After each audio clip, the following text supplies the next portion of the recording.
Shock ఇప్పుడు ఎవరికి తగలాలి? మరి నిన్న వాళ్ళ ఛానల్లో 9 to 10 డిబేట్ పెట్టారు, ఏదైతే కారుమూరి వెంకటరెడ్డికి షాక్ అని. మరి ఇప్పుడు నేను ఈ రోజు కూర్చొని ఇక్కడ ప్రెస్ మీట్ పెడుతున్నా. ఇప్పుడు షాక్ ఎవరికి?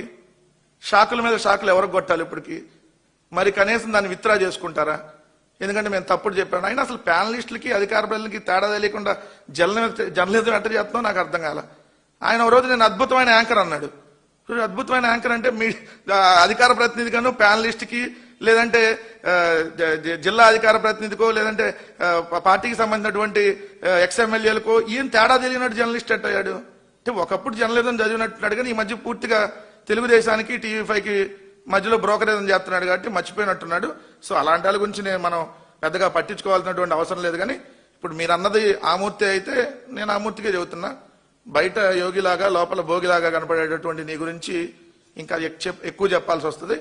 నా జోలికి రావద్దని అంతకుముందు ఆల్రెడీ ఒకసారి చెప్పా. నా గురించి మళ్ళీ వచ్చావు అనుకో, మేము కూడా ఏ విధంగా నీ గురించి